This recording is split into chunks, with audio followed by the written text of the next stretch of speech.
ಹೆಸರು ಶ್ರೀನಾಥ್ ಅಂತ. ನಮ್ಮದು ಮಂಜನನಗರ, ಎಲ್ದೂರು ಹೋಬಳಿ. ನಮ್ಮದು ಈ ಕೋರ್ಸು ಈಗ 2.5 ತಿಂಗಳಾಗ್ತಾಯಿದೆ. ಒಂದು ಸ್ಟಾರ್ಟಿಂಗು ಒಂದು ತಿಂಗಳವರೆಗೂ ನಮಗೆ ಏನು ಡೆವಲಪ್ಮೆಂಟೇ ಕಾಣಿಸ್ಲಿಲ್ಲ.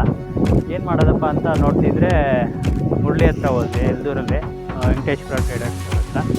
ಅವರು ಇದ್ಕೊಂಡು ಬ್ಲಾಕ್ ಜಮ್ಮು ಅಡ್ವೈಸ್ ಮಾಡಿದ್ರು. ಮತ್ತು ಅದೇ ಟೈಮ್ಗೆ ಭುವನ್ ಅನ್ನೋರು ನಮಗೂ ಕಾಂಟ್ಯಾಕ್ಟ್ ಆದರು. ಅವರು ಒಂದು 10 kg ನಮಗೆ ಡೆಮೋ ಆಗಿ ಕೊಟ್ಟರು. ಮತ್ತು ಮುರಳಿ ಒಂದು 20 kg ಬ್ಯಾಗ್ ಕೊಟ್ಟರು. ಮತ್ತು ಅದಕ್ಕೆ ಸಾಲ್ಗೆ ನಾವು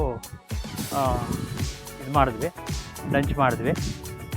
ಆವತ್ತಿಂದ ನಮಗೆ ಆಗಿದ್ದಿದ್ದು ಡೆವಲಪ್ಮೆಂಟ್ಗೂ ಈಗಿರೋದಕ್ಕೂ ತುಂಬ ಲಾಟ್ ಆಫ್ ಡಿಫ್ರೆನ್ಸ್ ಇದೆ. ತುಂಬ ಚೆನ್ನಾಗಿ ರಿಸಲ್ಟ್ ಬಂದಿದೆ.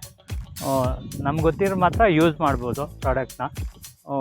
ಇಷ್ಟು ಹೇಳೋದಕ್ಕೆ ಇಷ್ಟಪಡ್ತೀನಿ.